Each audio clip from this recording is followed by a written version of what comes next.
இவை எல்லாவற்றிலேயும் நாம் நம்மில் அன்பு கூறுகிறவராலே முற்றும் ஜெயங்கொள்ளுகிறவர்களாயிருக்கிறோமே. ரோமர் 8:37. நாம் மன்னிப்பிற்காக கிறிஸ்துவிடம் வருகிறோம், ஆனால் நம்முடைய பாவங்களை எதிர்த்து போராடுவதற்கான வல்லமையைப் பெற மீண்டும் மீண்டும் நியாயப்பிரமாணத்தையே நாடுகிறோம். இதையே பவுல் கடிந்து கொள்கிறார். புத்தி இல்லாத கலாத்தியரே, நீங்கள் சத்தியத்திற்கு கீழ்ப்படியாமற் போகத்தக்கதாக உங்களை மயக்கினவன் யார்? ஒன்றை மாத்திரம் உங்களிடத்தில் அறிய விரும்புகிறேன், நியாயப்பிரமாணத்தின் கிரியைகளினாலேயோ அல்லது விசுவாச கேள்வியினாலேயோ எதனால் ஆவியைப் பெற்றீர்கள்? நீங்கள் அவ்வளவு புத்தியினரா? ஆவியினாலே ஆரம்பம் பண்ணின நீங்கள் இப்பொழுது மாம்சத்தினாலே முடிவு பெறப் போகிறீர்களோ? கலாத்தியர் 3:1-3 வரை. உங்கள் பாவங்களை சிலுவையினிடத்திற்கு கொண்டு செல்லுங்கள், ஏனெனில் பழைய மனுஷன் அங்கேதான் சிலுவையில் அறையப்பட முடியும். நாம் அவரோடு கூட சிலுவையில் அறையப்பட்டிருக்கிறோம். பாவத்திற்கு எதிராக போராட நமக்கு இருக்கும் ஒரே ஆயுதம் இயேசுவின் விலாவை ஊடுருவிய அந்த ஈட்டிதான். ஒரு உதாரணத்திற்கு, உங்கள் கோபத்தை வெல்ல நீங்கள் விரும்புகிறீர்கள் என்று வைத்துக் கொள்வோம். அதை எப்படி செய்கிறீர்கள்?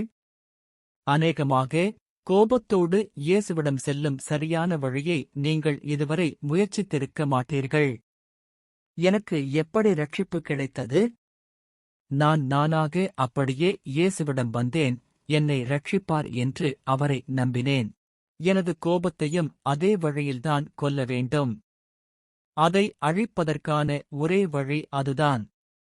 நான் சிலுவையினிடத்தில் அந்த பாவத்தோடு சென்று, ஆண்டவரே, இதிலிருந்து என்னை விடுவிக்க உம்மை நம்புகிறேன் என்று இயேசுவிடம் சொல்ல வேண்டும். இதுவே அதற்கு மரண அடை கொடுப்பதற்கான ஒரே வழி. நீங்கள் பேராசை உள்ளவர்களா? உலகம் உங்களை சிக்க வைக்கிறதா?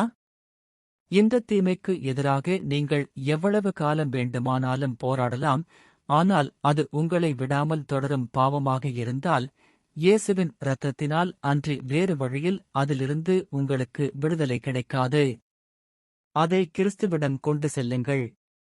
அவரிடம் சொல்லுங்கள், ஆண்டவரே, நான் உம்மை நம்பியிருக்கிறேன், உமது நாமம் இயேசு, ஏனெனில் நீர் உமது ஜனங்களை அவர்களுடைய பாவங்களிலிருந்து இரட்சிக்கிறவர். ஆண்டவரே, இது என்னுடைய பாவங்களில் ஒன்று, இதிலிருந்து என்னை இரட்சியும்.